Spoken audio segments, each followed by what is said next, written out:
Donald Trump is the people's president. Who else, Democrat or Republican, would do what he just did with the tariffs? I don't think anybody else for far too long. The top earners have been the priority. The All In podcast talks here about the tariffs. Then we'll get to some other clips as well. But why did this happen? This happened because it was very clear to me early on that the rhetoric had shifted to say, we care about MAGA. We care about people that have working class and middle class jobs.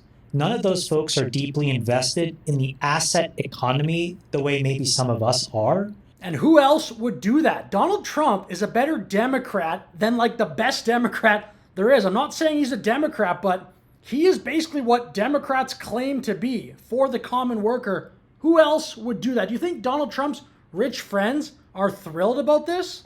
Are. And so it was directionally clear. And by the way, Scott Bessent, what a cold ass quote yesterday. The equity market sell-off is a Mag 7 problem, not a MAGA problem. So there again, That's one of the hardest quotes I've ever seen. That is so legit. That actually gives me chills just because for so long, politicians, the people that were giving them donations, the economy has been a Wall Street economy for the rich, middle class, whatever, offshore jobs, print a bunch of money, boost assets. Now we'll get to a clip here from Scott Bessent himself. And look, I'm not happy with what's going on in the market today, but the distribution of equities across households, the top 10% of Americans own 88% of equities, 88% of the stock market. The next 40% owns 12% of the stock market.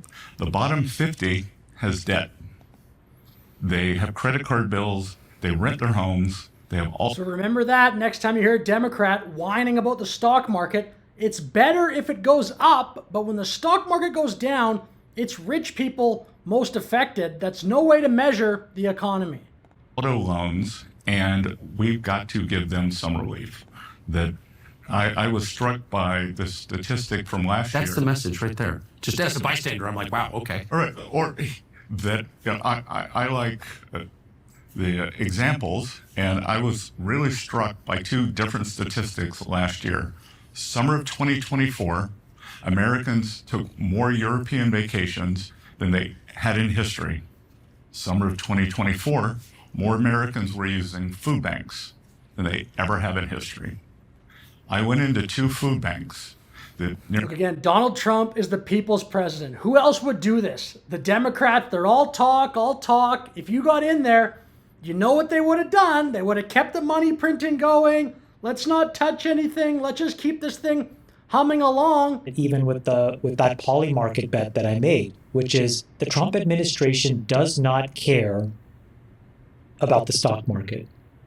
And by the way, the trade actually... Which is beautiful. Again, the stock market can do fine if it wants, but it's no way to measure it for far too long. Democrat and Republican have been so honed in on stock market returns.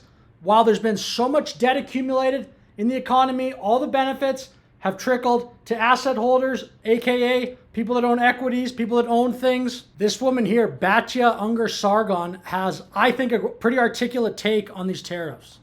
What I find so frustrating about the conversation around tariffs is that we all agree on the problem. We all agree that the deindustrialization of America led to the downward mobility of the American working class, deaths of despair, people working multiple jobs and not being able to afford the American dream.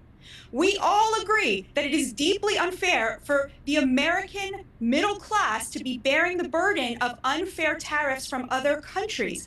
We all agree that it is great for the president to have leverage in order to demand reasonable things like that countries stop allowing fentanyl to murder 100,000 Americans every year, and that Mexico do its part to police its own border. And yet when somebody has the courage to show up and say to Wall Street, screw you, I am waging class warfare on behalf of the American working class, And you elites in Wall Street, you do what you need to do, because I'm not going to stop fighting for the American working class. Suddenly, everybody is sitting around going, oh no, the stock market. Yeah, the stock market looks like that because the rich are punishing Trump for siding with the neglected and humiliated American working class over them. We have already seen these tariffs work, Pierce. And then so you get these massive protests going on. The people out in the streets right now protesting. I can't even keep up with what the message of the current protest is, but essentially part of it would be the tariffs. They're basically protesting for rich people. They don't even know what they're doing. Just sheep. Yet people are taking to the streets after the stock market plummeted this week following President Trump's tariffs announcement. We don't want these tariffs. We want the stock market to keep going up. Besson laid it out there. What are you doing? Again, if you're going to make like the ideal Democrat, I'm not saying Trump's a Democrat, he actually cares about the working class. It's like we're taking crazy pills here.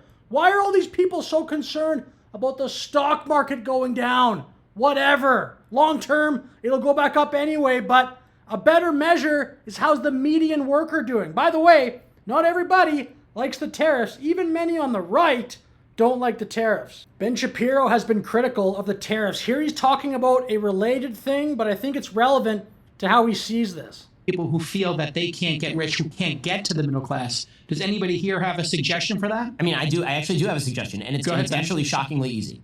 President Trump has a visceral connection to blue-collar workers in this country. Yes. Clearly, he has a visceral connection. He should stop preaching that blue-collar workers are getting screwed and start preaching that they're succeeding, because it's actually true. Tell the truth. Okay. So out of touch. Ben Shapiro, I would argue, has terrible political instincts. He has lots of great takes on stuff. Sometimes I agree with him. Sometimes I don't.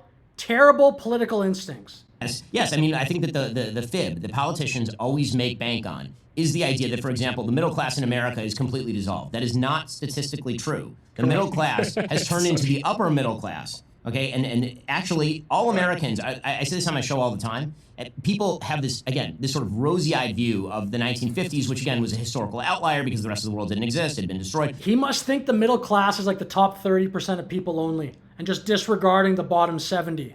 But they also have this bizarre idea that you were better off to be 30 years old in 1980 than you are to be 30 years old in 2025. And all You are. In many ways, you are, man.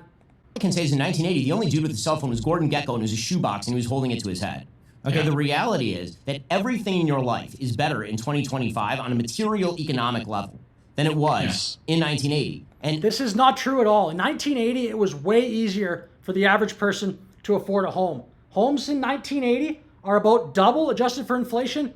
Median wages, it's about 60% up only. It's actually way harder to afford a home now than in 1980. Sure, you have better cell phones. Yes, you have more technology, you have more video games, but this is showing up. Batya said in that last clip, deaths of despair. So many young people are just disassociating from society and living on their screens. Like, this is a problem. Ben Shapiro is like exactly incorrect here. And man, he actually has terrible instincts politically. He's obviously smart. Sometimes he comes up with fantastic takes on certain issues. On this one, brutal. the lie that politicians tell in order to gain power is they say, you're getting screwed, somebody is screwing you, I can unscrew the screwing. And so there's this constant sort of race to the bottom in terms of this rhetoric. And what you end up with is, in the end, what can I promise you that I can then blame somebody else for not having fulfilled the promise? President Trump, I think, could avoid that because of this unique connection that he has with blue-collar people, where he could say, listen, we're all on the same side here. Right, what we're doing here is innovation. I thought that the most important line that I heard from President Trump during his victory speech the night that he won was when he said to Elon, and it was kind of a throwaway line, when he said, we love our geniuses.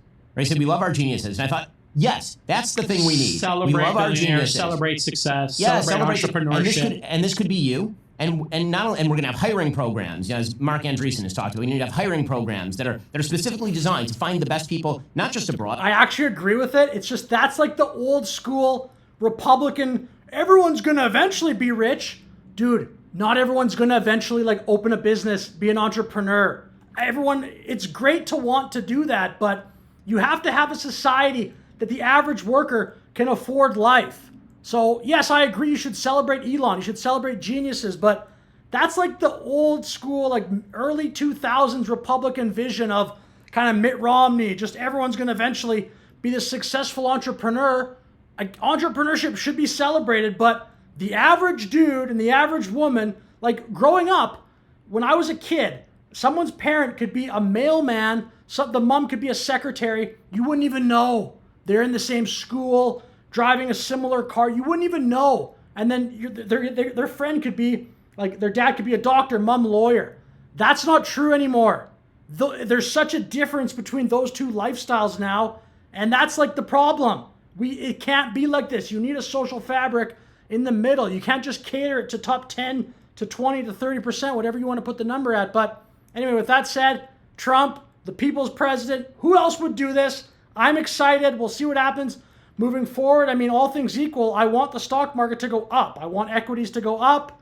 But the more important thing is, what's the experience for the average person in a country? So with that said, I'll finish the video. Thank you very much for watching. Like and subscribe. Have a great day.